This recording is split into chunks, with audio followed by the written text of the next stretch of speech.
Did the Sorting Hat make its biggest mistake by placing Peter Pettigrew in Gryffindor instead of Slytherin? A coward, a traitor, and a Death Eater. How did he end up in the House of Bravery? Today, we'll explore one of the most debated sorting decisions in Harry Potter. Was Peter's placement in Gryffindor a misunderstanding of his true nature, or was there more to him than meets the eye? Let's uncover the truth behind this controversial choice. Peter Pettigrew, a name that sends shivers down the spine of many witches and wizards, is one of the only two known Hatstalls in the series. A Hatstall occurs when the Sorting Hat takes more than 5 minutes to decide a student's house, a rare and significant event. In Peter's case, the hat was torn between placing him in Gryffindor or Slytherin.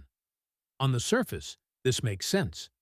Slytherin, the house of ambition, cunning, and resourcefulness, might seem like an obvious fit for someone who later became a traitor and Death Eater. Yet, in the end, the hat chose Gryffindor, a house known for bravery and daring. The Sorting Hat has a unique way of deciding where a student belongs. It often takes into account the qualities they value, not just the traits they already possess. At the time of his sorting, young Peter Pettigrew admired bravery and strength, particularly in figures like James Potter and Sirius Black. This aspiration to be like his courageous peers likely swayed the Hat's decision. However, Peter's subsequent actions as an adult, betraying his friends and aligning with Voldemort, have led many to question whether Gryffindor was truly the right fit. Some argue that Peter's eventual cowardice and self-serving nature proved he belonged in Slytherin all along. Even Albus Dumbledore, who once described Peter as a weak and corrupted man, acknowledged that sorting isn't an exact science.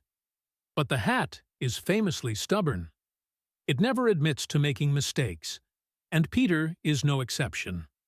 Perhaps the Hat saw a seed of bravery in Peter, a trait that, while buried under his fear and ambition, occasionally surfaced.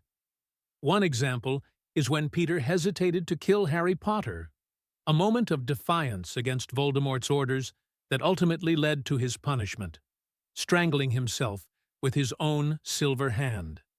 Interestingly, Peter's placement in Gryffindor also challenges a common stereotype. As Hagrid famously stated in Harry Potter and the Sorcerer's Stone, there's not a single witch or wizard who went bad who wasn't in Slytherin. While this line is undoubtedly an exaggeration, it reflects the bias many hold against Slytherin House. Peter's sorting complicates this narrative. He proves that betrayal and evil aren't exclusive to Slytherin, something worth remembering when discussing the complexities of the wizarding world. In the end, Peter Pettigrew's sorting teaches us that the lines between the Hogwarts houses aren't as rigid as they seem. Bravery can coexist with cowardice, ambition with weakness, and heroism with villainy. The Sorting Hat's choice to place Peter in Gryffindor wasn't about predicting his future, but recognizing the potential he admired within himself. And while Peter's story ended in tragedy and betrayal, it remains a reminder of the complexity of human nature, even in a world of magic. What do you think? Did the Sorting Hat make the wrong choice? Or is Peter Pettigrew a misunderstood Gryffindor? Let us know your thoughts in the comments below. And don't forget to like and subscribe for more deep dives into the wizarding world.